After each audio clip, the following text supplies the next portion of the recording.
Good morning student.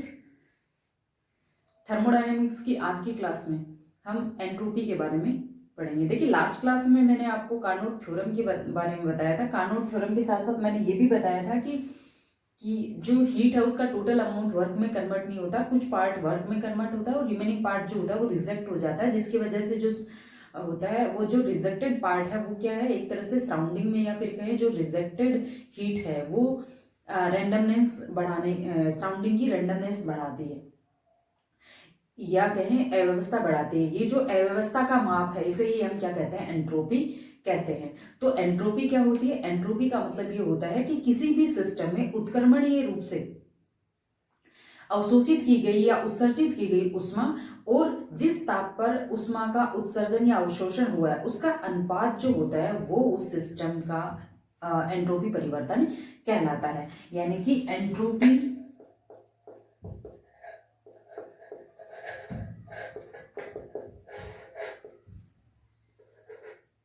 ds entropy के S से represent करते हैं तो एंट्रोपी परिवर्तन होगा ds रिवर्सिबल इक्वल टू होगा dq reversible divided by t। यानी किसी सिस्टम के द्वारा t टेम्परेचर पर उत्क्रमणीय रूप से जितनी ऊष्मा अवशोषित की गई या उत्सर्जित की गई उसका जो अनुपात है वो उस सिस्टम का क्या कहलाता है, एंट्रोपी परिवर्तन कहलाता है। तो ये जो एंट्रोपी होती है वो एनर्जी की अदर फॉर्म की तरह, जैसे कि अपन ने इंटरनल एनर्जी पढ़ी थी, एंथैल्पी पढ़ी थी, उनकी तरह क्या एक स्टेट फंक्शन है। यानी कि ये ओनली सिस्टम की इनिशियल और फाइनल स्टेट पे डिपेंड करता है। यानी सिस्टम जब एक स्टेट से दूसरे स्टेट में किस पाथ के थ्रू कन्वर्ट हुआ इस बात पे डिपेंड नहीं करता। यानी ये क्या है, एक स्टेट फंक्शन है। और एंट्रोपी जो होती है वो स्टेट फंक्शन है, इसलिए इसका एग्जैक्ट डिफरेंशियल कर सकते हैं। एंट्रोपी एक एक्सटेंसिव प्रॉपर्टी है, यानी कि एंट्रोपी स्टेट फंक्शन है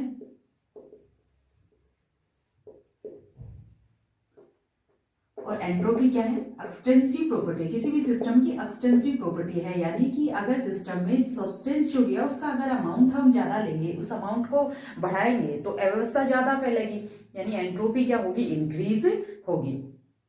ये जो एंट्रोपी है इसकी यूनिट देखिए, एंट्रोपी चेंज क्या होता है, heat divided by temperature. Heat यानी कि जूल या कैलोरी और पर केल्विन, या फिर मैं ये कहूं कैलोरी पर डिग्री, ये क्या होता है, एंट्रोपी की यूनिट होती है।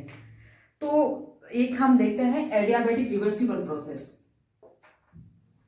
एडियाबैटिक रिवर्सिबल प्रोसेस जो होता है, एडियाबैटिक रिवर्सिबल प्रोसेस ये मैं कहूं, या जो एडियाबैटिक प्रोसेस जो होता है उसमें एंट्रोपी चेंज जो होता है वो क्या होता है, जीरो होता है। क्योंकि एडियाबैटिक प्रोसेस में अब्जॉर्ब या कहूं कि हीट एक्सचेंज जो होता है वो क्या होता है, जीरो होता है। जब Q रिवर्सिबल जीरो है तो Q reversible divided by T क्या हो जाएगा, जीरो। यानी डेल एस इक्वल टू क्या आएगा, जीरो। देखिए, एंट्रोपी में माइनर चेंज हो रहा है तो हम ये लिखेंगे dq reversible divided by T, या फिर हम ये कहें कि अगर T टेम्परेचर पर सिस्टम जब एक स्टेट से दूसरे स्टेट में कन्वर्ट हो रहा है तो Q हीट अब्सॉर्ब कर रहा है और एंट्रोपी में एक फाइनाइट चेंज हो रहा है, तो हम ये लिखेंगे del S reversible equal to Q reversible divided by T। ठीक है, यानी ये स्मॉलर चेंज के लिए आता है और ये एक फाइनाइट चेंज के लिए हम यूज करते हैं डेल। अब हम बात करते हैं कि आइसोथर्मल कंडीशन में, यानी कि जो आइसोथर्मल प्रोसेस होता है उसमें एंट्रोपी चेंज कितना होगा। एंट्रोपी चेंज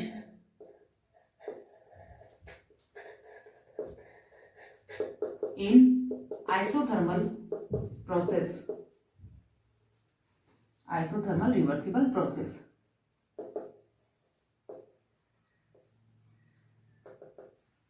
देखिए, हमने आइसोथर्मल रिवर्सिबल प्रोसेस जब किया था, यानी आइसोथर्मल रिवर्सिबल जब एक्सपेंशन किया था तो हमने देखा था कि वर्क डन कितना होता है, W इजिकल टू होता है RT। मान लीजिए 1 मोल गैस लिए अपन ने, RT ln V2 by V1। क्योंकि ये प्रोसेस कौन सा है, आइसोथर्मल, यानी del T equal to zero है, सो डेल E भी क्या होगा, जीरो। तो according to first law of thermodynamics Q reversible equal to del E plus W। Del E zero है तो ये जो अब्सॉर्ब्ड हीट जो होगी वो किसके इक्वल होगी, वर्क डन के इक्वल होगी, equal to RT ln V2 by V1।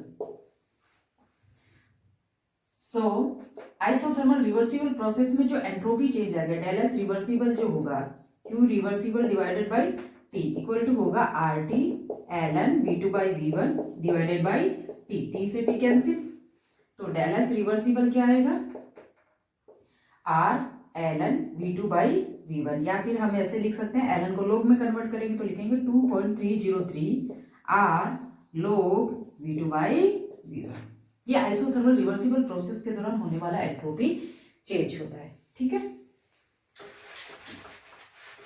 अब हम बात करते हैं कि कोई भी सब्सटेंस जब एक फिजिकल स्टेट से दूसरी फिजिकल स्टेट में कन्वर्ट होता है, या फिर ये कहें कि कोई भी ठोस सब्सटेंस है जो अपनी एक क्रिस्टलाइन स्टेट से दूसरी क्रिस्टलाइन स्टेट में कन्वर्ट होता है, तो उस दौरान एंट्रोपी चेंज होने वाला जो एंट्रोपी चेंज होगा वो क्या होगा। ठीक है, यानी कि entropy change in physical state.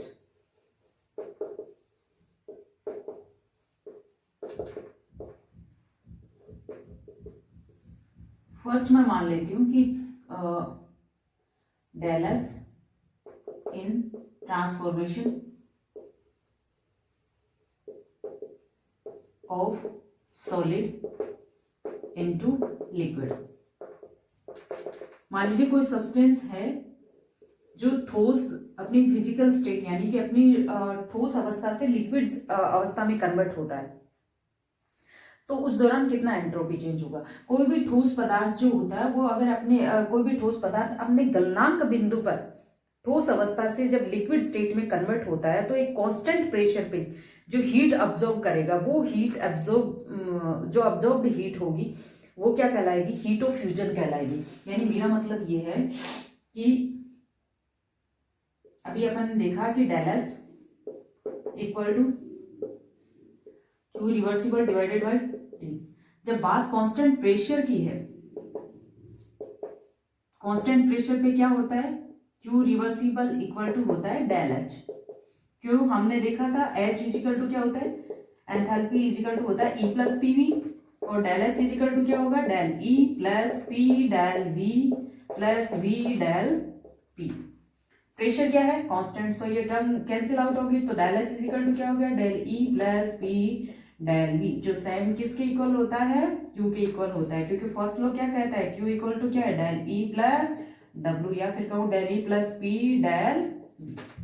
ठीक है, यानी अगर प्रेशर कांस्टेंट रखा है तो जो सिस्टम के द्वारा अब्जॉर्ब्ड हीट होगी या जो भी सिस्टम हीट रिलीज करेगा वो एंथैल्पी चेंज के इक्वल होगी। ठीक है, तो del S fusion equal to होगा del S fusion divided by T F. ठीक है, यानी कि कोई भी ठोस पदार्थ अपने गलनांक बिंदु पर जब अपनी द्रव अवस्था में बदलता है, तो जो कांस्टेंट प्रेशर है उस पर जितनी हीट अब्जॉर्ब करेगा उसको हम क्या कहेंगे, गलन की एंथैल्पी कहेंगे, हीट ऑफ फ्यूजन कहेंगे। ठीक है, तो ये किस टेम्परेचर पे हो रहा है, फ्रीजिंग पॉइंट पे हो रहा है। गलनांक बिंदु पर जो सॉलिड है वो हीट अब्जॉर्ब करके लिक्विड में कन्वर्ट हो रहा है, बट आपने क्या है, टेम्परेचर को क्या, वो प्रेशर को क्या रख लिया, कांस्टेंट, इसलिए जो अब्जॉर्ब या इमीडिएट हीट होगी वो एंथैल्पी चेंज के बराबर होगी। इसी तरह से डेल एस इन ट्रांसफॉर्मेशन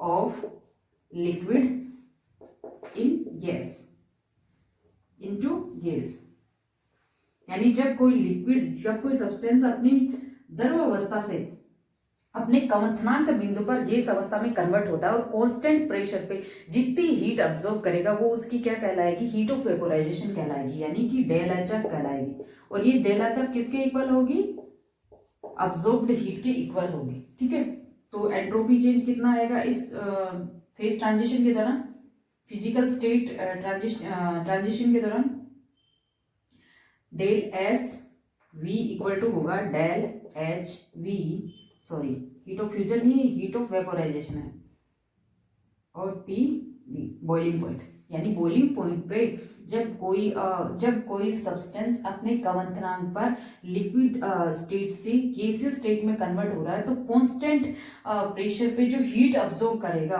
वो, जैसे कि हम क्या करेंगे, हीट ऑफ वेपोराइजेशन करेंगे, वो हीट ऑफ वेपोराइजेशन जो है वो अब्सॉर्ब्ड हीट के बराबर होगी, क्योंकि प्रेशर क्या रखा है अपने कांस्टेंट। तो जो एंट्रोपी चेंज होगा यानी del S V equal to क्या होगा, del H V upon T B. इसी तरह से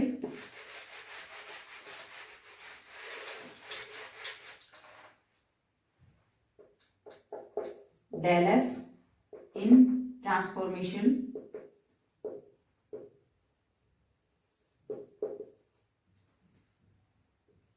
of solid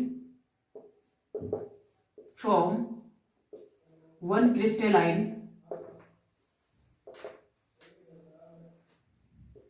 form to other, यानी कि कोई भी सॉलिड सब्सटेंस है वो अपनी एक क्रिस्टलाइन फॉर्म से दूसरी क्रिस्टलाइन फॉर्म में जब कन्वर्ट होगा तो जो ट्रांजिशन टेम्परेचर है, यानी कोई भी सॉलिड सब्सटेंस है वो अपने ट्रांजिशन टेम्परेचर पर जब एक क्रिस्टलाइन स्टेट से दूसरे क्रिस्टलाइन फॉर्म में कन्वर्ट होता है तो कांस्टेंट प्रेशर पर जितनी हीट रिलीज करेगा या जितनी हीट अब्सॉर्ब करेगा वो जो हीट होगी जिसे हम हीट ऑफ ट्रांजिशन कहते हैं, वो हीट जो होगी वो जो हीट होगी वो किसकी वो जो अब्सॉर्ब्ड या इमिटेड हीट होगी वो क्या कहलाएगी, हीट ऑफ ट्रांजिशन कहलाएगी, जो किसके इक्वल होगी, अब्सॉर्ब्ड या इमिटेड हीट के इक्वल होगी। तो डेल एस टी, तो इस स्टेट में एंट्रोपी चेंज कितना होगा, del S T is equal to del H T divided by T T, यानी कि कोई भी ठोस पदार्थ जब अपने एक क्रिस्टलाइन फॉर्म से अदर क्रिस्टलाइन अपने जो ट्रांजिशन टेम्परेचर है उस पे एक क्रिस्टलाइन फॉर्म से जब दूसरे क्रिस्टलाइन फॉर्म में कन्वर्ट होगा तो जितनी हीट वो एक कांस्टेंट प्रेशर पर जितनी हीट अब्सॉर्ब या इमिट करेगा वो जो हीट होगी उसको हम हीट ऑफ ट्रांजिशन कहेंगे। और ये जो हीट ऑफ ट्रांजिशन है ये अब्सॉर्ब या इमिटेड जो हीट है उसके इक्वल होगी, क्योंकि जो एंथैल्पी चेंज है वो किस पे हो रहा है, कांस्टेंट प्रेशर पे हो रहा है, इसलिए जो अब्सॉर्ब या इमिटेड हीट होगी वो किसके इक्वल होगी, हीट ऑफ ट्रांजिशन के इक्वल होगी। ठीक है, तो डिवाइडेड बाय ट्रांजिशन टेम्परेचर। तो इस तरह से हम फिजिकल स्टेट चेंज के दौरान एंट्रोपी चेंज ज्ञात करते हैं। आज के लिए इतना ही, बाकी नेक्स्ट क्लास है।